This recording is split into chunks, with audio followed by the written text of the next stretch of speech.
आखिरकार इस्लाम के पैगंबर मोहम्मद सल्लल्लाहु अलैहि वसल्लम की शान में गुस्ताखी करने वाला विधर्मी यति नरसिंह आनंद गिरफ्तार हो ही गया। 2 बार जेल जाने के बाद भी अपनी आदत से बाज नहीं आता। ऐसे महाराज हिंदू समाज को भी बदनाम करने में लगे हैं। आज हिंदू धर्म के नकली चोला पहने कुछ लोगों की वजह से भारत में नफरत फैल रही है। भाईचारे सद्भाव को खत्म करने की कोशिश की जा रही है। मुस्लिमों के प्रति जहर उगलने वाले नरसिंह आनंद और रामगिरी महाराज शायद यह भूल गए कि ये खुद ही विधर्मी का काम कर रहे हैं। ये हिंदू धर्म के हो ही नहीं सकते। ऐसे जहर उगलने वाले और नफरत फैलाने वाले लोगों का कोई धर्म नहीं होता। इसमें सरकार की भी ढील पोल है।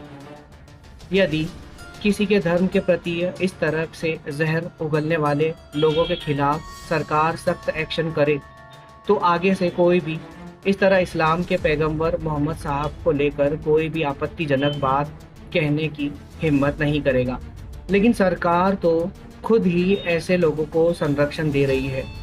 रामगिरी महाराज के खिलाफ 67 मामले दर्ज होने के बाद भी कोई एक्शन नहीं है। ये सरकार का निकम्मापन दर्शाता है। ये लोग हिंदू धर्म को भी बदनाम कर रहे हैं, जबकि इनका काम है अपने धर्म की अच्छाइयों को लोगों तक पहुंचाना। लेकिन यह तो दूसरों के धर्म को बुरा भला बोलकर हीरोगिरी करने में लगे हैं। या तो फिर इससे यह साबित होता है कि ये इनका ताल्लुक हिंदू धर्म से नहीं बल्कि राजनेताओं से है। आदेश आते ही जहर उगलना शुरू कर देते हैं। इस तरह जहर उगलने की शिक्षा ना तो हिंदू धर्म देता है और ना ही कोई दूसरा धर्म। हर धर्म एक दूसरे के प्रति मोहब्बत भाईचारा सिखाता है। ना तो हिंदू धर्म में किसी के धर्म को अनाप शनाप बोलना सिखाया जाता है और ना इस्लाम में। जिस तरह से ये दोनों महाराज जहर उगल रहे हैं। अरे किस बात के महाराज? सच्चे महाराज स्वामी पंडित तो वही हैं जो धर्म की अच्छाई सिखाए। जय श्री राम के नारे तो लगाते हैं, लेकिन उनके उसूलों और उनकी अच्छाइयों को फॉलो नहीं करते। श्री राम ने या किसी धर्म ने यह नहीं सिखाया कि किसी को घेर कर अकेला पाकर उसकी पिटाई करो, किसी के धर्म को गाली दो, आपस में लड़ाई लगाओ, ज़बरदस्ती किसी से नारे लगवाओ। असल में आम जनता और असल हिंदू समाज के लोग सब कुछ जानते हैं। दरअसल ऐसा शिक्षा की कमी की वजह से होता है।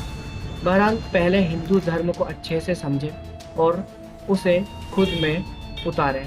धर्म क्या है यह भी जानें। गीता में लिखा है, धर्म वह होता है जैसे सुबह से शाम तक मेहनत करना, धर्म अर्जित करना और अपने परिवार का पोषण करना, यह धर्म है। गीता के मुताबिक कर्म करके फल की इच्छा ना करना, यह भी धर्म है। गीता में कहा है कि बड़े बुजुर्गों का सम्मान करना भी धर्म है। गीता के द्वितीय अध्याय के श्लोक कर्मण्यवधिकारस्ते मा फलेषु कदाचन में कहा गया है कि आपको केवल कर्म करने का अधिकार है, उसके फल पर कभी नहीं।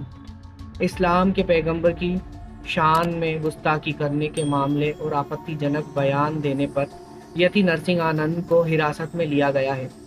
यति नरसिंह आनंद के खिलाफ आपत्तिजनक बयान देने के मामले में पूरे देश में इसे गिरफ्तारी करने की मांग उठी। यति नरसिंह आनंद के बयान से मुस्लिम समुदाय नाराज था। इधर रतलाम के मुस्लिम राष्ट्रीय मंच ने भी यति नरसिंह आनंद पर मामला दर्ज करवाने को लेकर स्टेशन रोड थाने पर एक ज्ञापन सौंपा। मुस्लिम राष्ट्रीय मंच ने आरोप लगाया कि समाज को बांटने और नफरत फैलाने की संगठित कोशिश नरसिंह आनंद द्वारा की जा रही थी। दरअसल गाजियाबाद के लोहड़िया नगर स्थित हिंदी भवन में 29 सितंबर को आयोजित एक कार्यक्रम में भड़काऊ भाषण देने के आरोप में गुरुवार को डासना मंदिर के महंत यति नरसिंह आनंद के खिलाफ सिहानी गेट थाने में एफआईआर दर्ज की गई थी। यति नरसिंह आनंद पर दूसरे समुदाय के लोगों की धार्मिक भावनाएं आहत करने का भी आरोप है।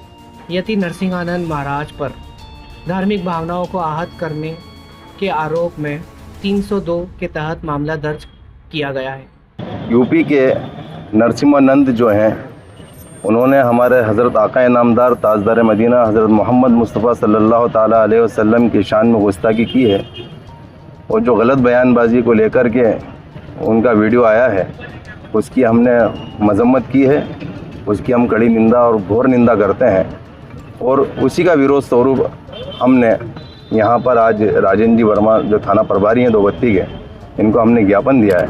साथ ही राष्ट्रवादी मुस्लिम राष्ट्र मंच की केंद्रीय नेतृत्व एवं प्रदेश संयोजक मोहम्मद फारूक खान साहब के निर्देश अनुसार पूरे मध्य प्रदेश में और देश में नरसिम्हानंद के खिलाफ FIR की कार्रवाई की जाएगी।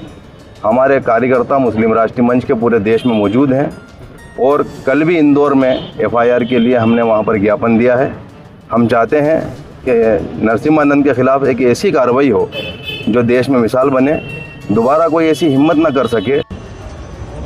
कमिश्नर पुलिस हैदराबाद जनाब CV आनंद साहब से हम मुलाकात किए और उनसे हम एक रिटर्न रिप्रेजेंटेशन दिए जिसमें हम कमिश्नर पुलिस हैदराबाद से ये डिमांड करे हैं कि एक यति नरसिंहानंद है जो दासना गाजियाबाद के टेम्पल के प्रीस्ट भी हैं, वहाँ पे रहते भी हैं। उन्होंने अपने एक वीडियो में एक स्पीच में उन्होंने prophet Muhammad peace be upon him सल्लल्लाहु अलैहि वसल्लम के बारे में बकवास और अनाप शनाप और डिरोगेटरी और ऑब्नॉक्शियस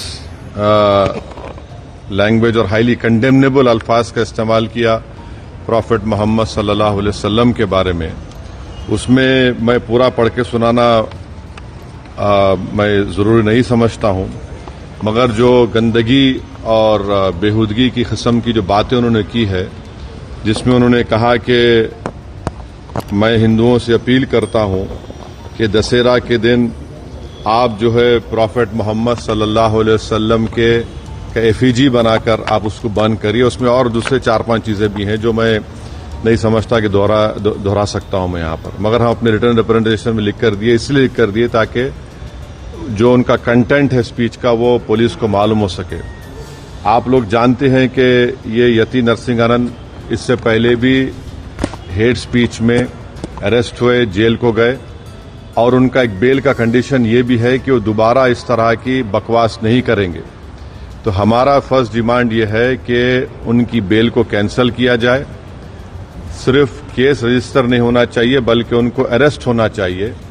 और हम लोग हमारे रिप्रेजेंटेशन में सुप्रीम कोर्ट के उस जजमेंट का कोटेशन भी दिए। नमस्ते, आदाब, मैं हूं मोहम्मद सिराज और आप देख रहे थे डेली जर्नल हिंदी। शुक्रिया।